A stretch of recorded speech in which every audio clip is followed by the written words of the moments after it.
Hello friends, welcome to another video of Oedipus Rex. As I already make a video on role of irony in Oedipus Rex, now in this video I am going to discuss role of Hamartia in Oedipus Rex. These are very important exam questions, so better if you watch. The term hamartia means an error of judgment, and it is the tragic hero commits an error of judgment which leads to his downfall. Committing a error means that you are not aware of what you are doing. So in error you feel pity at a person who commits the error, as human beings are not perfect. So to the tragic hero, he is a human being, so he commit error. So E.M. Foster in his novel Passage to India says that to err is to human and forgive is divine. According to Aristotle, a tragic hero is a distinguished person occupying a high position and is very prosperous and falling into a misfortune on account of hamartia or some defect of character. Oedipus fulfilled all the qualities of a tragic hero described by Aristotle. Oedipus is a good king and a man of integrity and honesty, and a great administrator and outstanding intellect. And he is a pious man who believes in oracles, respects the bounds of family, and hates impurity. And his belief in the prophecies of gods is very basis of the whole play. Oedipus proves himself an ideal king. However, Oedipus has his faults as well. He is hot-tempered, hasty in his judgment, proud of his intelligence, and random in his decisions. He quickly loses his temper when he finds the prophet Tiresias reluctant to reveal the things that he knows.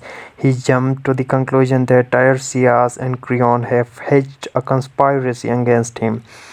And this attitude of distrust towards the prophet is in sharp contrast to Oedipus' genius piety. Oedipus belongs to a world of politics and human standards rather than to the divine order of the world. His, his piety fails also later on when, under the influence of Jocasta, he becomes somewhat skeptical regarding the oracle. An outstanding feature of Oedipus' character is an inherent feeling of pride in his own wisdom. Because of this arrogance, Oedipus certainly alienates some of our sympathy. When self-confidence takes the form of pride, haughtiness, arrogance, and insolence, it becomes disgusting and obnoxious. His attitude of intolerance towards both Tiresias and Creon, and his highly offensive and insulting words to both of them, create in us an impression that he is paving the way for his own downfall. Of course, Oedipus has already committed the crime which make him a sinner in the eyes of God and his own eyes and in the eyes of other people. But the tragedy lay in discovery that he is guilty of them. So if the crimes had remained unknown, there would hardly have been any tragedy. Tragedy comes with the fact for discovering both for Jocasta and himself. And it would be a flaw in the logic to say that Oedipus suffers because of his sin of pride, but his pride is not the direct cause of his tragedy. And he tried to avoid the fulfillment of prophecies made by oracle, and he killed his father, married his mother. And his tragedy is a tragedy of error. If he had been a little more careful, things would have taken a different shape, and he might have avoided the quarrel on the road if he had not been so proud or hot-tempered. And he might have refused to marry a woman old enough if he had not been blinded by the pride of his intelligence in solving the riddle of Sphinx.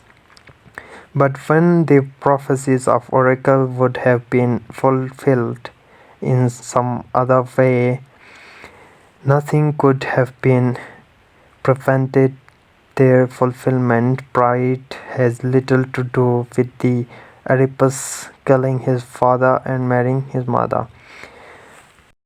If Oedipus had not reluctantly pursued his investigation, he might have been spared the shock of discovery. Something in him drives him forward on the road to discovery. After Tiresias at first refused to tell him anything and utters some frightening prophecies, Oedipus is discouraged by Jocasta to continue the investigation, but he pays no attention to her philosophy of living at random, and she makes another effort to stop his investigation, but she failed.